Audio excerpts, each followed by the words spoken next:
안녕하세요. 김은경입니다. 원화 강세, 달러원 환율 하락에 브레이크가 걸리지 않고 있습니다. 곧 1000원선이 깨지고 6년여 만에 세 자릿수 환율이 될 거란 예상까지 나오고 있네요. 금융권 제재에도 브레이크가 걸렸나 봅니다. 금융감독원 제재심의위원회가 KB금융지주와 국민은행 등 금융권 수뇌부에 대한 제재 안건을 계속 미루고 있네요. 일부 수뇌부의 고위층 로비설까지 불거지면서 이 중징계가 유야무야 될 것이다 이런 관측도 나오고 있는데 예고편은 화려했는데 본편은 없는 건가요? 엑셀을 밟아도 모자랄 판인데 말입니다. 브라질 월드컵에서는 쿨팅 브레이크가 화제가 됐습니다. 워낙 현지 날씨가 덥다 보니까 경기장 온도가 섭씨 32도를 넘어가면은요. 전후반 각각 30분 이후에 선수들에게 물을 마실 기회를 주도록 한 것인데요. 휴식도 휴식이지만 이걸 작전 타임으로 활용을 했다고 합니다. 쉬지 않고 일해야 하는 현대인들, 에너지가 소진되는 번아웃 증후군을 맞아도 제대로 쉬지 못하는 게 사실인데요. 계속 달리기만 하면 탈납니다. 이제 휴가철인데 스스로에게 브레이크 타임을 허락해봐도 좋을 것 같습니다. 김윤경이 뽑은 오늘의 생생 키워드, 브레이크입니다.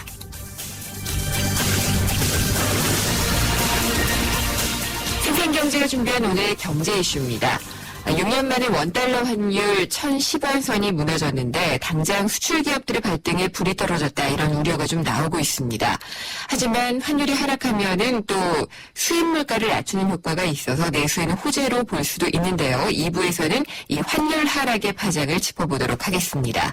그리고 3부에서는요. 오는 29일부터 바뀌는 금융 피해자 대책이 있습니다. 보이스피싱이나 대출 사기를 당한 피해자들이 피해금을 환급받기 위해서는 그동안 소송을 해야 됐는데 앞으로는 이 금감원이 지급 정지한 대포 통장의 잔액 내에서 피해액을 돌려줄 수 있게 됐다고 합니다. 조금이라도 좀 피해를 받으신 분들이 도움이 되지 않을까 싶은데요. 3부에서는 금융감독원 연결해서 자세한 내용을 들어보도록 하겠습니다. 김은경의 생생경제 1부 시작합니다.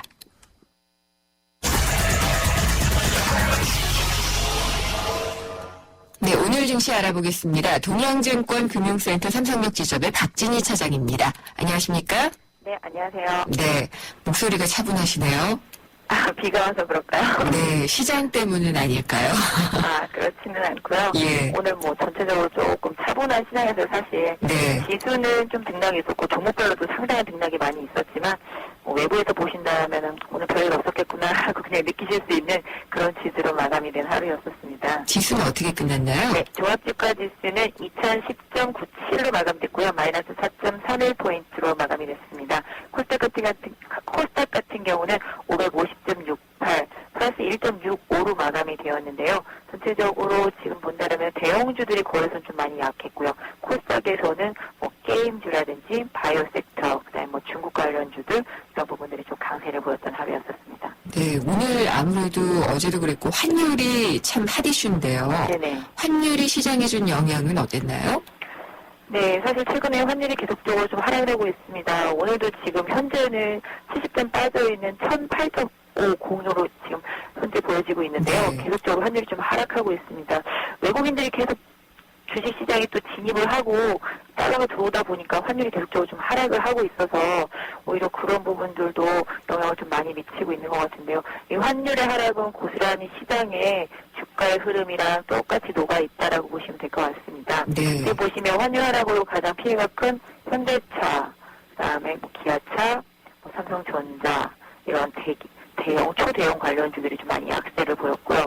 그다음에 오늘은 뭐 그동안 그래도 많이 빠졌었던 조선주들하고 뭐 건설주들은 좀 최근에 좀 오히려 초대형주가 약한 부분을 좀 메워주고 있긴 합니다만은 반면에 코스닥을 보시면 확실히 환율 하락에 민감하지 않은 종목들이 네. 강세를 보여주고 있습니다. 그런 종목들이 대부분들이 게임주하고 바이오 헬스케어 섹터거든요. 이런 쪽에서 좀 강세 흐름이 좀 강하게 나타나면서 지금 시장의 환율이 상당히 좀 부담이 되는 부분을 그대로 좀 보여주는 것 같습니다. 그렇군요. 게임주 같은 경우에는 꾸준히 오르는 것 같아요. 네, 게임주를 진짜 예전에 한번 뭐 연초 중반 이후 보시면 게임주가 뭐 거의 우리 시장에서 없어질 것 같은 분위기로 많이 하락을 했었거든요. 그러기도 했었죠. 네, 상당히 좀 많이 하락을 했고 뭐 그런 부분들 뭐 과몰입 방지라든지 뭐 이런 부분들 때문에 특히 뭐 상당히 많이 빠졌었던 게임주들이 있었는데요. 뭐 언제 그랬냐시피 다시 또 막 고점을 돌파하는 하는 네, 그런 요즘에요. 행진을 보여주고 있습니다. 사실 예. 그 이면에는 컴투스가 주도를 하고 있는데요. 컴투스 같은 경우는 새로 론칭한 서머너즈 워라든지 낚시의 신 이런 부분들이 상당히 좀 해외 시장에서 매출이 강세를 보이면서 실적 같은 부분도 지금 최근에 얘기 나오는 거는 평균적인 과거의 흐름보다 한 몇 배가 더 나온다라고 얘기가 나오고 있는 상태인데요. 일단 뚜껑은 열어봐야 되겠습니다만은 이 얘기가 사실 몇 달 전부터 계속 나와서 네. 시장에서 사려고 마음만 먹었으면 얼마든지 살 수 있었는데요. 사실은 개인 투자자분들이 그동안 너무 많이 당해왔었기 때문에 사실 좀 접근하기가 어렵을 것 같고 사실 썬데이 토스 같은 경우는 과거에 애니팡이라는 거를 여러분들이 다 직접 해보시면서 이렇게 손에 쥐었었던 부분이 있었기 때문에 라고 감이 오셨을 것 같은데 사실 서머너스 원은 저도 하는 사람을 주변에서 단 한 번도 못 봤거든요. 네. 그런데다가 낚시의 신도 일부러 한번 해봤거든요. 예. 그랬는데 사실 여성들이 좀 하기에는 그닥 좀 재미를 못 느끼는 실제로 좀 게임이라기보다는 정말로 낚시를 좋아하시는 분들이나 또 할 수 있는 그런 게임이었었는데 사실 이런 게임들이 약간 뭐라 그럴까요? 대중적이지는 않지만 매니아들을 확보하고 있는데 실질적으로 게임이라는 거의 매출은 그 매니아층에서 많이 나온다고 그러더라고요. 네. 저희는 이렇게 게임 해보시면 이렇게 아이템을 이렇게 현금 주고 사는 분들이 거의 없잖아요. 예. 근데 매니아들은 집중적으로 막 이렇게 현금을 막 주고 쓰기 때문에 이런 부분들이 실질적으로 좀 매출로 많이 다가와서 좀 게임 업종이 상당히 좀 많이 오르면서 보면서도 잘 간다라고 네. 허망하게 쳐다볼 수밖에 없는 그런 상태인데요. 과거에 정말로 차화정 급등할 때 네. 그런 느낌이 게임즈에서 요새 좀 바이오 섹터에서 많이 나오는데 아까도 말씀드렸다시피 실질적으로 환율이라든지 여러 가지 실적에 대한 우려감에서 좀 어느 정도 좀 자유로운 섹터, 뭐랄까, 이렇게 미래에 대한 희망적인 비전을 제시하면서 지금은 안 좋지만 앞으로도 좋아질까요라고 말을 갖다 바칠 수 있는 섹터들이 바이오나 헬스케어 섹터들도 되겠고, 네. 게임도 마찬가지가 되겠잖아요. 그래서 예. 그런 쪽이 상대적으로 지금 시장의 분위기를 좀 반증하는 그런 업종이 아닌가 싶습니다. 알겠습니다. 차분하게만 가도 괜찮을 텐데 급락하지 않고요. 예, 알겠습니다. 오늘 말씀 잘 들었습니다. 네, 감사합니다. 동양증권 금융센터 삼성역 지점의 박진희 차장이었습니다.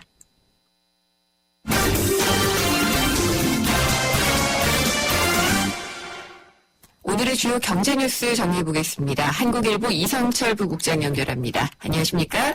안녕하세요. 예, 저희 생생경제에서도 어제 얘기를 잠깐 했었는데 네. 시진핑 중국 국가주석이 오면서 원화와 위안화를 직거래하는 것이 이제 좀 가능해지지 않을까 이런 얘기를 했었거든요. 네, 시진핑 국가주석은 아마 잠시 후 오늘 오후 4시쯤에 도착을 하는 걸로 알고 있고요. 정상회담하고 아마 내일까지 1박 2일 일정인데 이번 네. 물론 정상회담 의제는 기본적으로는 대일 일본과의 역사 문제라든가 이런 문제, 또 북핵 문제 이런 게 되겠습니다만 경제 문제도 사실 굉장히 비중 있게 다뤄지는 것으로 지금 알려지고 있습니다. 네.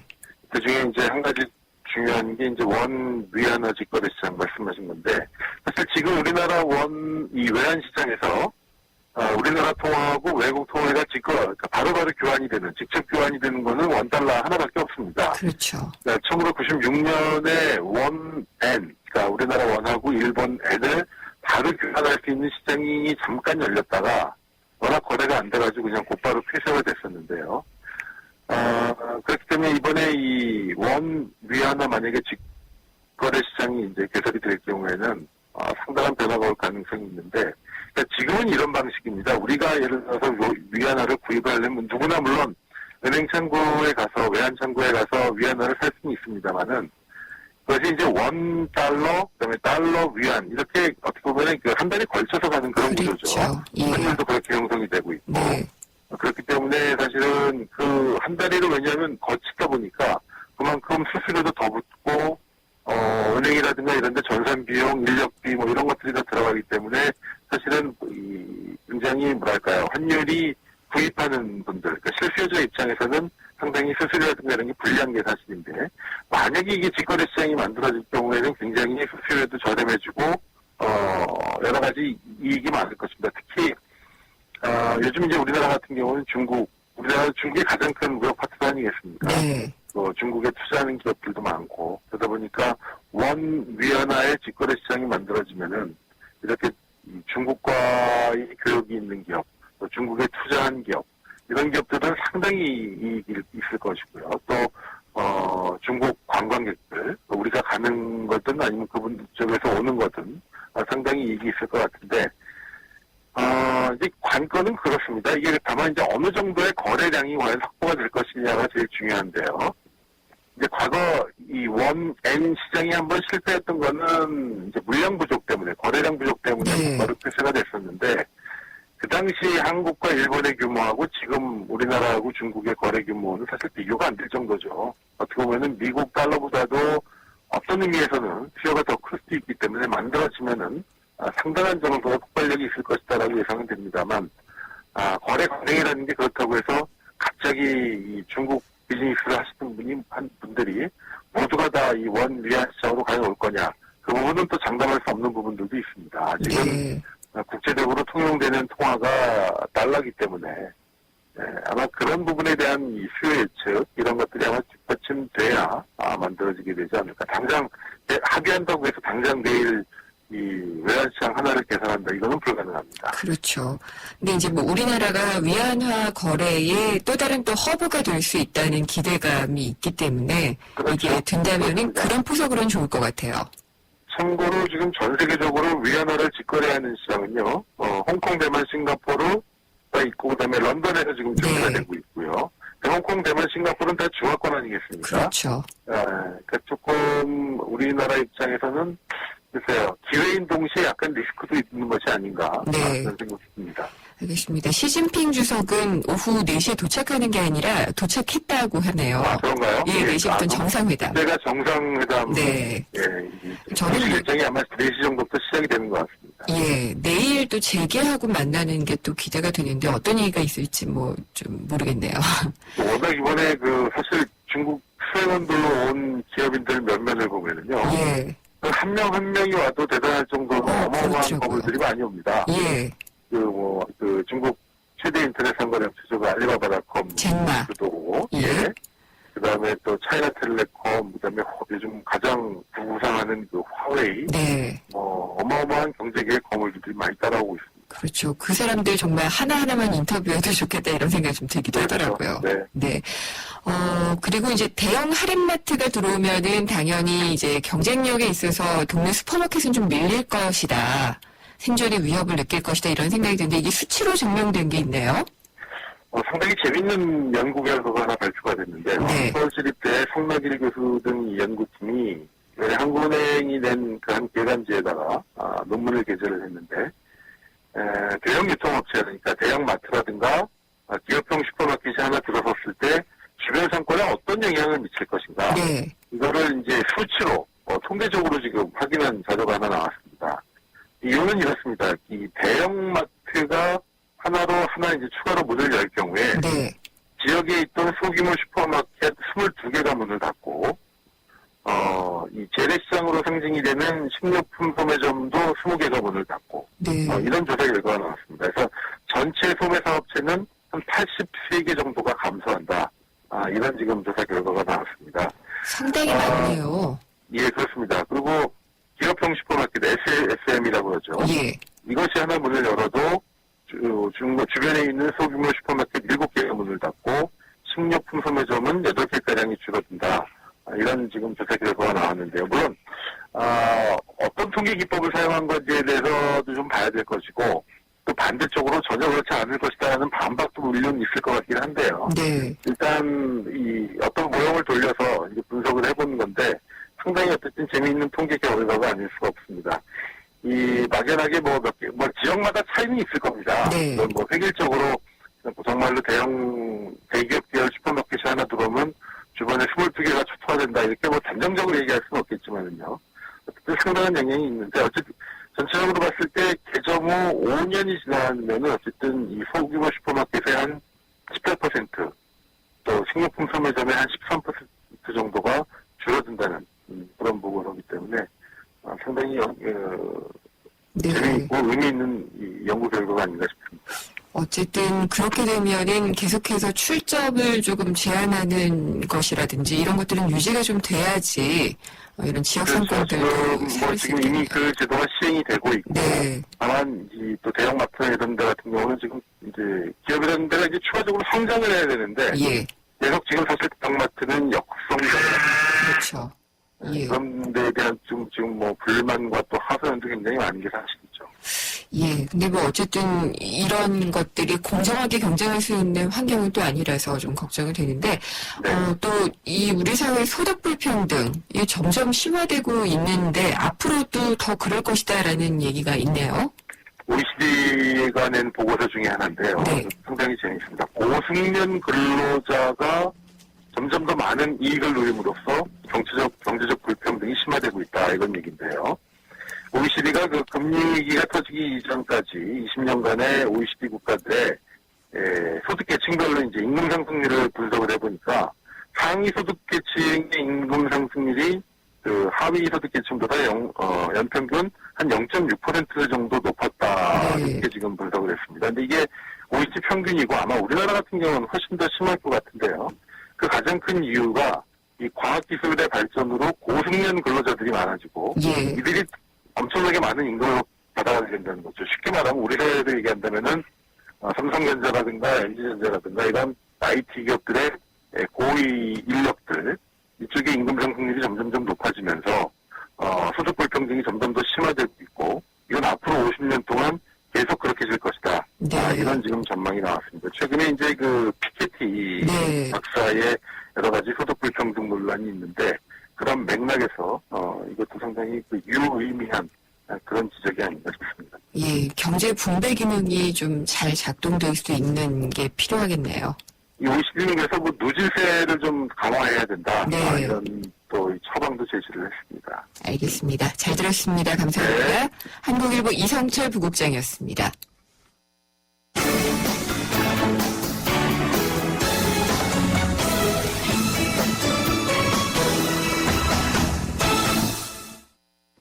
원화값이 계속 오르고 있습니다. 이제 환율로 얘기를 하면은 달러원 환율이라고 얘기를 하고 달러원 환율은 계속 떨어지는 건데요. 이게 6년여 만에 1,010원 선이 무너졌습니다. 그래서 오래지 않아서 이제 1,000원 밑으로 900원대 세 자릿수의 환율이 시작되는 게 아니냐라는 얘기가 나오고 있는데요. 속도가 아무래도 좀 문제가 될 것 같고요. 수출에는 약자가 되고 있는데 또 우리 내수에는 도움이 될 수 있는 부분도 있기 때문에 이 가파른 원화값의 오름세 2부에서 자세히 한번 짚어보도록 하겠습니다. 잠시 후에 뵙겠습니다. 안녕하세요. 도박 중독 예방을 위해서 노력하는 개그맨 황기순입니다. 저는 요즘 도박 중독을 예방하기 위해 강연을 다니는데요. 지금도 우리 주위에는 많은 사람들이 도박 문제로 고통을 받고 있습니다. 본인이나 가족이 그런 고통 속에 있다면 24시간 상담 전화 1336을 눌러보세요. 전문가들로부터 도움을 받는 희망의 빛 상담 전화입니다. 도박 문제 전문가와 상담하세요. 국번 없이 1336. 예방부터 치유까지 24시간 상담으로 도움을 드립니다. 이 캠페인은 사형산업통합감독위원회와 한국도박문제관리센터가 함께합니다. YTN Hub's English Debating Championship. YTN이 주최하고 YTN 라디오가 후원하는 2014 청소년 영어 토론 대회가 오는 7월과 8월 개최됩니다. YTN과 함께하는 혼자 열정의 무대. 청소년 여러분의 많은 참가 바랍니다. 20년차 경제 전문 기자 김인경 기자가 전하는 알기 쉬운 경제 이야기. 김인경의 생생경제.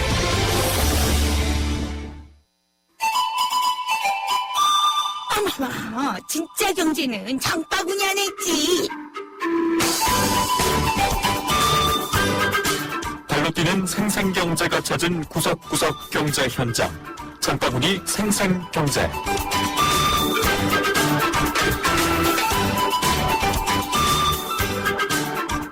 뭐하고 놀래? 물놀이 컷?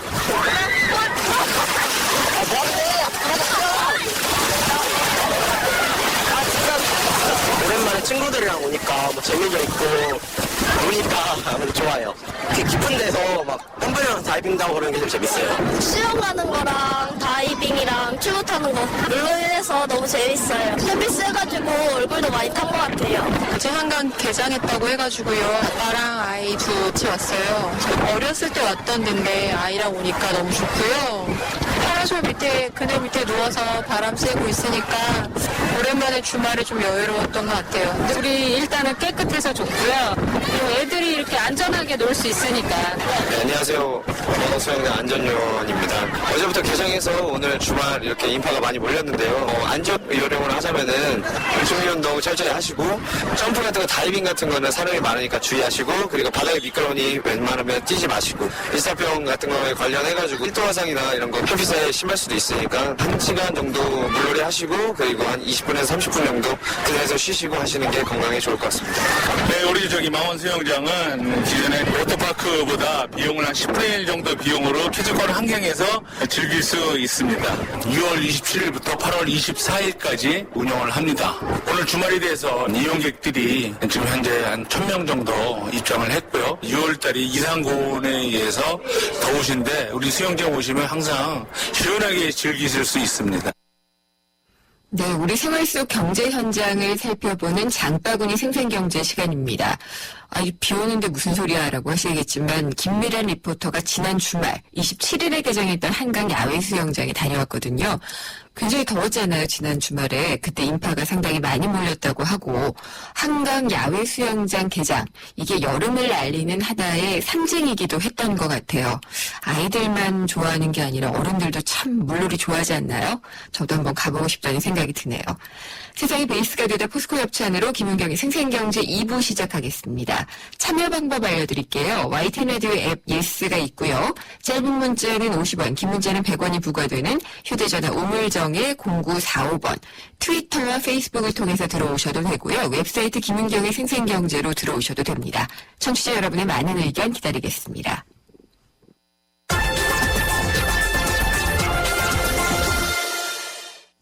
네, 원화값 정말 많이 오르고 있습니다. 그래서 달러원 환율이 6년여 만에 또 1,010원 선이 무너지면서 1,000원 선이 이제 곧 무너지겠구나라는 좀 우려감이 시장을 뒤덮고 있습니다. 물론 이게 긍정적인 부분도 있습니다. 수입 물가가 내려가서 우리에게 도움이 되는 부분도 있지만 아무래도 우리나라는 수출 주도형 경제다 보니까 걱정의 목소리가 조금 더 높은 게 사실인데요. 원화 강세는 어떻게 받아들이는 것이 좋은지 좀 입체적으로 분석을 해보도록 하겠습니다.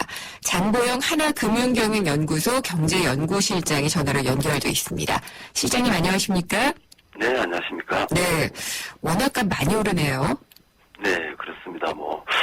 한동안 글로벌 금융위기를 거치면서 1,600원까지 원달러 환율이 오르기도 했었는데요. 네. 그만큼 원화가 이제 떨어졌다는 얘기죠. 네. 근데 최근에 보면 환율이 많이 떨어지면서 원달러 환율이 6년 만에 최저치 수준으로 내렸는 상황입니다. 네, 계속해서 더 원화값은 오르고 달러원 환율은 떨어지게 될까요? 일단 여러 가지 이렇게 시각이 있을 수 있습니다. 네. 하지만 최근에 어떤 분위기를 봤을 때는 일단 원달러 환율의 추가로 떨어지는 것은 이제 무게를 실던 견해들이 많은데요. 네.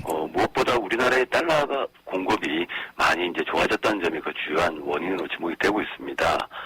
실제로 아시는 것처럼 얼마 전에 6월 무역 수지 흑자가 53억 달러 정도 네. 나왔는데요.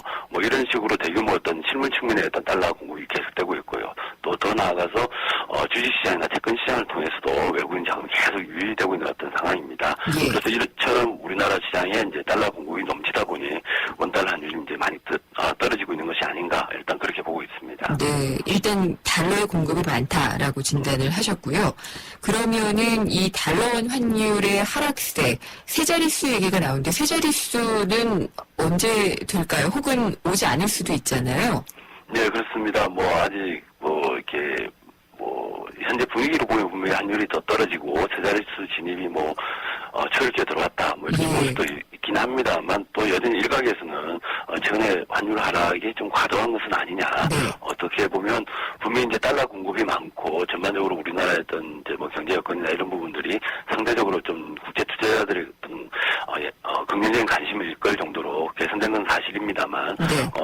어떻게 보면 또 최근에 환율이 하락하는 과정에서 좀 어떻게 어떤 일종의 투기적인 세력이라고 해야 되나요? 이런 환율 하락에 지나치게 배팅하는 세력들. 있는 것 같아요. 예. 예. 그러면은 제가 이제 정부 관계자가 아니라서 함부로 말할 수는 없습니다만 이 상징적인 의미가 있기 때문에 1,000원 선은 정부가 좀 지키려고 하지 않을까라는 생각이 좀 들어요. 예. 어떻게 보시나요?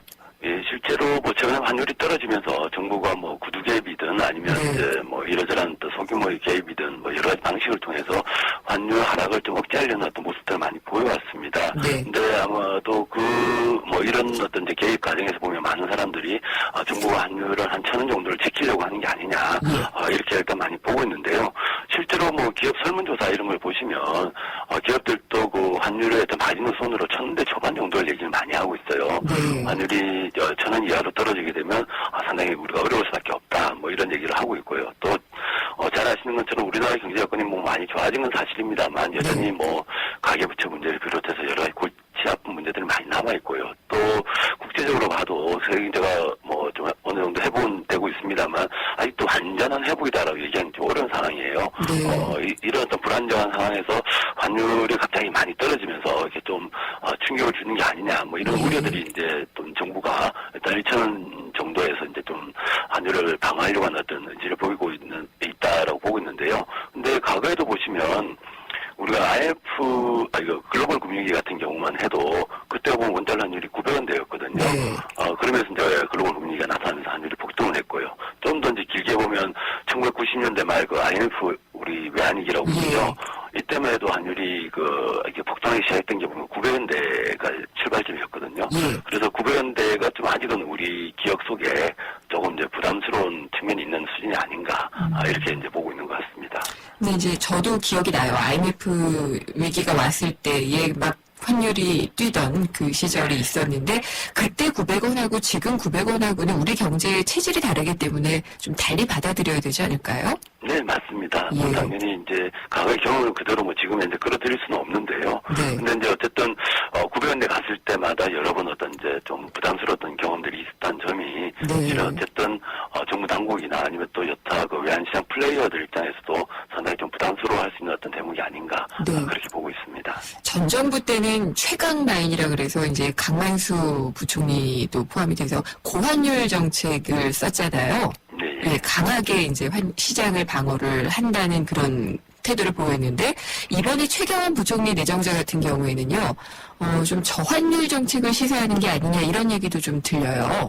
네, 뭐 실은 얼마 전에 최경환 내정자께서 그런 얘기를 뭐 살짝 하셨다가 또 이내 이제 또 해명을 하시긴 하셨는데, 근데 어쨌든 우리가 예전에 이제 고환율 정책을 쓰면서 물론 득도 있었겠지만 그에 못지않게 실이 컸다는 점에 대해서 좀 요즘 많은 얘기들이 나오고 있는 것 같아요.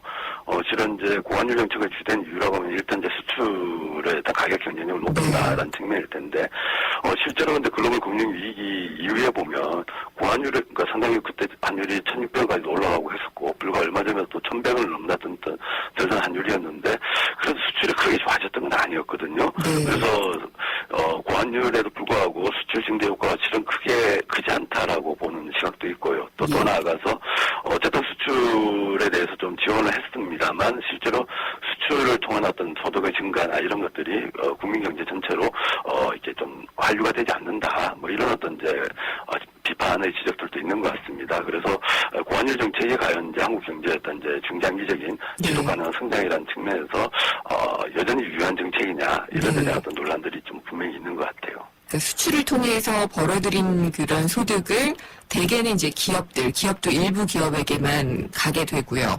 그러니까 이제 가계소득으로 환원이 되려면 이제 고용도 좀 창출이 되고 그래야 되는데 그게 잘 안 되는 부분이 있는 거겠죠.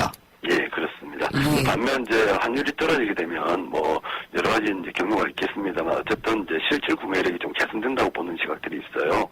그렇게 되면 이제 우리 경제에 좀 이제 가장 취약한 그 고리로 평가되는 내수, 소비나 투자 이런 것들이 조금은 좀 그 수혜를 받지 않을까 하는 어떤 기대도 분명히 존재하고 있고요. 네. 그럼 지금 말씀하실 때 고환율 정책, 그러니까 원화를 많이 떨어뜨리는 정책을 썼을 때에도 수출이 크게 늘지는 않았다라고 말씀을 하셨어요. 그러면은 반대로 저환율 정책을 쓰더라도, 그러니까 원화값을 좀 올리는 것을 방관을 하더라도 수출 기업이 받을 타격이 뭐 그다지 많지 않을 수도 있다. 이렇게 볼 수도 있지 않을까요? 네, 실제로 그런 얘기들이 좀 많이 요즘 나오고 있는데요. 아까 뭐 그러니까 고환율 정책 통해서 이제 수출을 늘린다고 해도 그 수혜가 이제 대부분 대기업에 집중이 됐다라고 했는데, 이 대기업들 같은 경우에는 이미 좀 실은 사실상 여러 가지 방식으로 한 위험에 대해서 해지를 대비를 하고 있어요. 그래서 환율 변동에 따른 어떤 이제 그 실제적인 상승의 어떤 뭐 기업 경쟁력이나 뭐 어떤 해외 수출 시장 개척 상의 어떤 어려움이 그렇게 크지는 않다고 많이 보고 있고요. 또 더 나아가서 최근에 보면 대기업들 같은 경우는 해외 생산 비중을 많이 늘렸지 않습니까? 그렇죠. 예, 그러다 보니 환율 변동에 따라서 뭐 실제 뭐 어떤 수출이 줄어든다든지 이런 효과는 그렇게 크지 않는 게 아니냐 뭐 이런 얘기도 나오고 있고요. 근데 이제 다만 이제 우려가 되는 것은 중소기업들 같은 경우는 조금 사정이 다를 수도 있죠. 예, 중소기업들 같은 경우는 환위험을 해체할 수 있는 어떤 이제 그것도 다 비용이 드는 문제인데요. 이런 것들에 대한 어떤 대비를 충분히 못한 경우가 많이 있고 하니 그래서 중소기업 중에서 이제 수출에 좀 특화된 업종들 같은 경우에는 조금 이제 어려운 상황이 예상이 되고 있습니다. 네. 그러면은 뭐 1,000원 정도 지금 되고 있잖아요. 1,010원에서 이제 1,000원. 뭐 8원까지 지금 오늘 떨어졌죠. 예. 뭐 심하면은 900원대를 들락날락하면서 1,000원 언저리에 있지 않을까 싶은데 이 정도 되면은 우리 경제에 타격이 온다 안 온다 뭐 이렇게 진단해 볼 수 있을까요?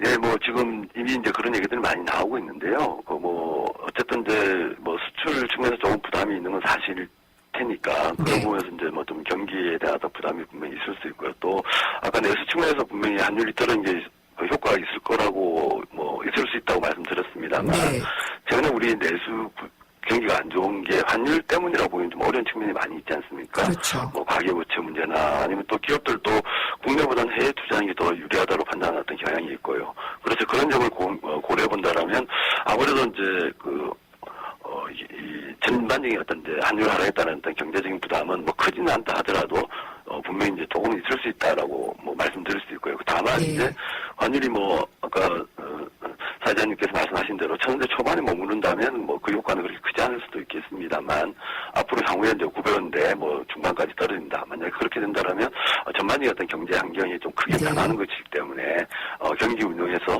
또 상당한 어떤 부담이 있을 거다라고 보고 있습니다. 그러면 연구소에서는 이제 뭐 이렇게 전망하시는 분들이 있거든요. 환율이 어디까지 떨어지게 되면은 경제 성장률은 몇 %포인트 떨어지는 효과를 받을 것이다. 이렇게 분석을 하기도 하는데 하나금융경영연구소에서도 혹시 그렇게 수치적으로 전망하고 계신 게 있나요? 예, 뭐 저희도 이제 뭐 내부적으로 이제 분석할 때는 저희도 모형을 통해서 이제 정돈을 하고 있는데요. 근데 뭐 아시겠습니다만 최근에 이제 아까도 말씀드렸지만 과거에는 어쨌든 환율 변화가 수출이나 어떤 이제 내수 환경에 큰 영향을 많이 미쳤습니다. 근데 점점점 시간이 흐를수록 환율이 어떤 경기 변동에서 이제 주요한 변수로 작용하기보다는 조금 이제 좀 그 효과가 많이 약화된 측면이 있는 것 같아요. 그래서 저희들도 뭐 내부적으로 기존 모델에 따라서 이제 어떤 수치를 내놓긴 합니다만 최근에는 뭐 그렇게 크진 않다라고 많이 보고 있고요. 특히 또 수출 같은 경우에는 환율보다는 어떤 세계 경제 흐름 이게 더 좀 중요한 영향을 많이 미치겠다라고 보고 있고요. 또 내수 같은 경우에는 어떤 환율보다는 오히려 이제 그 어떤 우리 내부의 어떤 이제 여러 가지 변수들 이런 것들 좀 더 중요하다고 보고 있기 때문에 뭐 1,000원대 저희도 실은 환율 전망을 지금 1,000원대 초반으로 보고 있는데 올 연말까지 그랬을 때 어떤 경기에 어떤 큰 변화는 없다라고 일단 저는 판단을 하고 있습니다. 알겠습니다. 조금 미시적으로 보면 어떨까 싶어요. 이제 개개인의 입장에서 보면은 해외 직구족들은 반길 거고요. 그다음에 해외 여행을 가시는 분들도 좋아할 것 같은데 또 해외에서 근무를 하는데 한화로 월급을 받으시거나 그런 분은 별로 안 좋을 것 같기도 하고요. 예. 어떻게 받아들이면 좋을까요? 이 개개인별로는. 예, 뭐 아무래도 이제 지금이 뭐 글로벌화된 어떤 이제 시대잖아요. 이런 상황에서 뭐 해외 어떤 이제 뭐 직구를 하시거나 또 여행도 하고 뭐 교육도 받으러 나가고 하는 건 뭐 또 좋은 일이라고 생각이 듭니다. 그런 분들 입장에서 보자면 환율 하락은 분명히 어느 정도 어떤 좋은 어떤 그 기회, 어떻게 보면 선택의 폭이나 기회가 더 넓어지는 이런 어떤 계기가 될 수 있는데요. 근데 하지만 이제 이득을 보는 분도 계시지만 또 반대로 또 손해를 보는 분들도 있게 마련이잖아요. 말씀하신 것처럼 실제로 그 해외에서 근무하시는 뭐 달러로 버신 분들 이런 분들 같은 경우에는 원화로 환산했을 때 소득이 줄어들 수밖에 없는 부분도 있고요. 그래서 뭐 이런 것들은 실은 이제 모든 어떤 경우들이 대부분 마찬가지인데요. 어떤 사건이 있을 때 모든 사람들이 다 수혜를 보거나 모든 사람들이 다 피해를 보는 경우는 그렇게 많지는 않은 것 같고요. 그 사이에서 어떤 적절한 균형, 어떤 종합적인 고려 이런 것들이 좀 더 중요하지 않을까라는 생각이 좀 듭니다. 알겠습니다. 말씀을 종합적으로 들어보니까 환율을 예전만큼 그렇게 크게 우려할 만한 것은 아니라고 보시는 것 같고요. 그만큼 우리 경제 체질이나 이런 것들도 견딜 만한 능력이 있고 또 여러 가지 다른 면들이 있기 때문에 좀 입체적으로 볼 필요가 있다. 이렇게 이해를 해도 되겠죠? 예, 그렇습니다. 네, 오늘 말씀 잘 들었습니다. 감사합니다. 네, 감사합니다. 하나금융경영연구소의 장보형 경제연구실장과 얘기 나눠봤습니다. 경제의 새로운 트렌드, 빅데이터 경제지도. 숫자로 본 신기한 세상, 빅데이터로 본 경제 시간입니다. 아직도 브라질 월드컵 경기가 한창인데요. 8강 진출하는 팀들이 가려지면서 이제 조심스럽게 우승팀을 예측을 해보고들 있습니다. 스포츠에 빅데이터 활용되는 거는 뭐 이미 그렇게 되어 있는데 어떻게 이용이 되고 있는지 한번 들어보겠습니다. 한국정보화진흥원의 신신혜 부장이 전화로 연결돼 있습니다. 안녕하십니까? 예, 안녕하십니까? 네, 스포츠 좋아하세요? 예, 좋아합니다. 네. 축구 보면서 이제 내가 문어보다 잘 맞출 수 있을 것인가 이렇게 얘기들 많이 하고 있어요. 근데 스포츠 이런 그 경기 예측이나 이런 데 빅데이터 많이 쓰이죠? 예. 최근에는 이제 현대 스포츠가 기록 경기라고 하면서 기록이 이제 데이터가 되다 보니까 많이 쓰이고 있습니다. 네. 그러면은 뭐 이제 그동안의 기록들 뭐 누가 이기고 졌는지 뭐 강점, 약점 뭐 이런 것들이 그냥 다 빅데이터로 녹여져 있으면 분석을 하면 되는 거예요? 예, 기존에는 이제 감독이나 코치가 이 주관적인 판단이나 지식 그리고 경험에 기반해서 이제 선수들을 훈련하고 그 다음에 전략을 수립하고 이렇게 했다면 이제 최근에는 이런 스포츠에서 나오는 모든 각종 경기 기록들이 다 데이터화 되다 보니까 이제 이런 것들을 분석해서 이제 상대팀의 전력, 선수 구성, 그리고 강점과 약점 이런 것들을 다각도로 분석을 해서 팀의 전략을 수립하고 훈련하는 데 이제 활용을 하고 있습니다. 아니 그러면은 보통 이제 축구를 잘해서 선수를 뛰었던 사람이 감독하고 그러잖아요.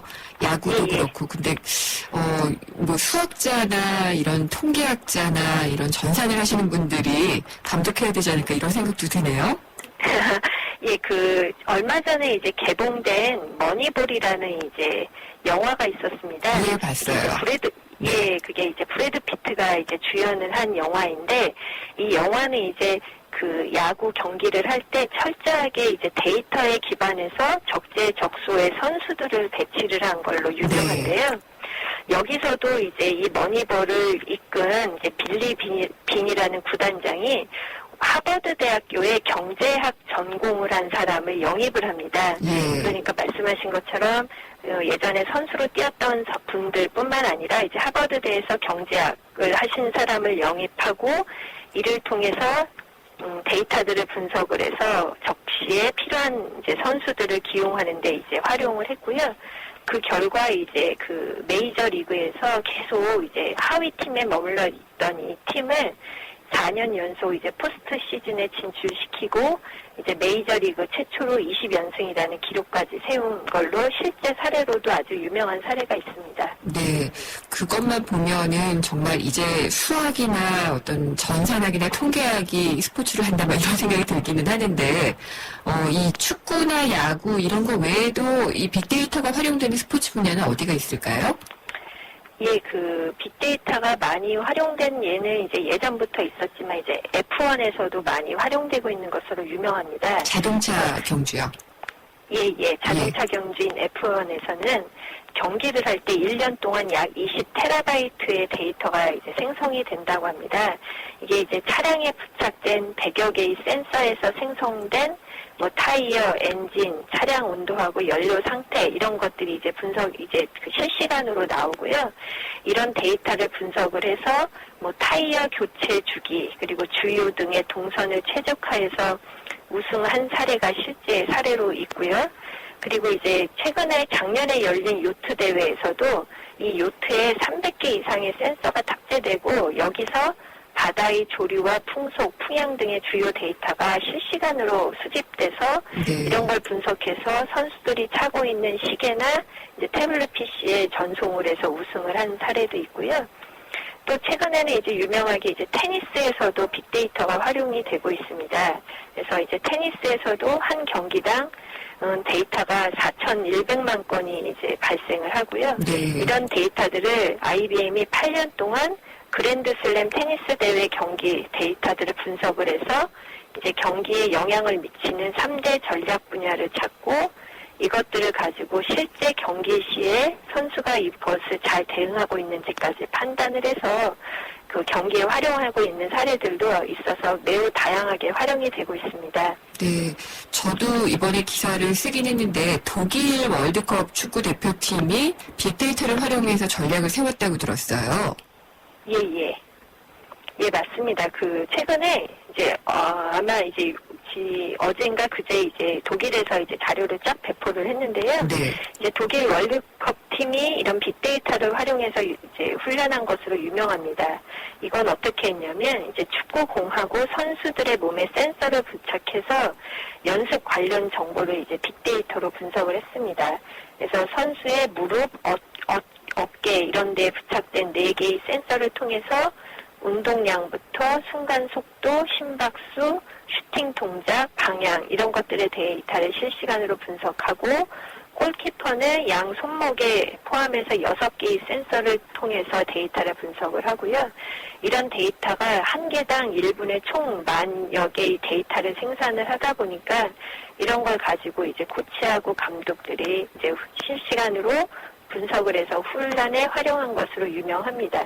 그래서 이런 이제 이걸 통해서 요번에 이제 독일 월드컵이 이제 독일이 이번 월드컵에서 4경기 평균 점유율이 63%, 뭐 패스 성공률이 88% 이런 무패의 전적으로 조별리그를 통과했다고 이렇게 나와 있고요. 그다음에 어제는 이제 또 구글에서도 발표를 했는데요. 구글에서 16강 진출팀을 모두 100% 맞춰서 그 구글에서도 이제 빅데이터를 기반으로 16강 진출팀을 맞췄다라는 사례로 아마 이제 어제 오늘 또 보도 자료들이 많이 나온 걸로 알고 있습니다. 근데 이 독일 월드컵 팀 같은 경우에 소개해 주신 거 보면은 독일 선수들의 빅데이터는 분석이 됐잖아요. 혹시 이제 뭐 상대방 강팀의 빅데이터 같은 것들을 이용하려면은 사실 쉽지는 않을 것 같기는 해요. 예, 아마 이제 강팀들의 빅데이터라고 한다면 이제 그 해당하는 상대 팀들의 그동안의 경기 전적들, 나왔을 때의 선수들의 경기 전적들, 그리고 그때의 뭐 포지션들, 이런 것들을 이제 분석을 하는 것을 기본으로는 하고 있는 걸로 알고 있습니다. 네. 우리나라에서는 어느 정도나 빅데이터를 스포츠에 활용하나요? 예, 우리나라에서도 수영이나 양궁 이런 데서도 데이터를 통해서 이제 훈련이 이루어지고 있는 것으로 알고 있는데요. 아직 외국에 비해서는 좀 초기 단계라고 할 수 있습니다. 근데 최근에 지난 이제 소치 동계올림픽에서 이제 컬링하고 봅슬레이가 이제 기대 이상의 성과를 좀 낸 부분이 있는데 이때 이제 한국체육과학연구원에서 이제 컬링 장비에 그리고 선수들의 몸에 뭐 6개의 센서를 달아서 이걸 통해서 뭐 발바닥 부위별로 가해지는 압력, 속도 이런 것들이 이 컬링의 그 얼음 표면 온도 변화에 얼마만한 영향을 주는지를 보고 그걸 갖고 훈련을 해서 첫 이제 컬링 도전에서 3승 6패의 성적을 이제 거둔 이제 가능성도 보여서 우리나라에서도 이제부터는 이제 데이터 기반으로 이제 스포츠에서도 훈련을 하고 전략을 쌓으면 이제 2018년 평창 동계올림픽에서는 이제 메달 사냥도 도전해 볼 수 있을 정도로 이제 시작이 점차적으로 관심이 높아지고 있다고 생각을 합니다. 그러면은 빅데이터를 스포츠에 활용을 하려고 하면은 어떤 기술들이 조금 더 발달을 해야 될까요? 예, 기본적으로는 지금 말씀드린 모든 것들이 대부분 이제 센서를 기반으로 합니다. 그래서 최근에는 이제 IoT라고 그래서요, 모든 이제 그 사물들이 인터넷에 연결이 되기 때문에 이제 사물 인터넷 기술 그리고 센서 기술들 이런 것들이 이제 스포츠 분야에서 이제 필수가 될 거고요. 이런 데이터에서 나오는 것들을 활용을 하면 이제 좀 더 그 좋은 결과를 낼 수 있을 것도 같습니다. 그래서 이제 선수들도 데이터 기반으로 관리받기를 원하고 지도자들도 과학적으로 훈련을 하고자 스포츠 분야 데이터 활용이 더 확산될 것으로 생각됩니다. 예, 몸으로 하는 게 아니라 이제 정말 머리로 해야겠네요. 예. 네, 알겠습니다. 오늘 말씀 감사합니다. 예, 감사합니다. 한국정보화진흥원의 신신혜 부장이었습니다.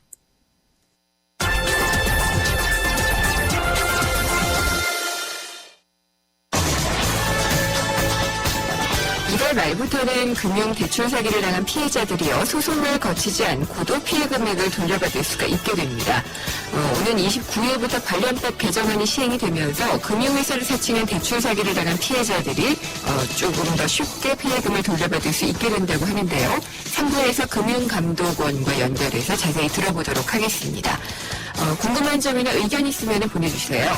라디오의 앱 ES가 있고요. 짧은 문자는 50원, 긴 문자는 100원이 부과되는 휴대전화 우물정의 0945번 또 웹사이트를 통해서 남겨주시면 됩니다. 저는 3부에서 뵙도록 하겠습니다.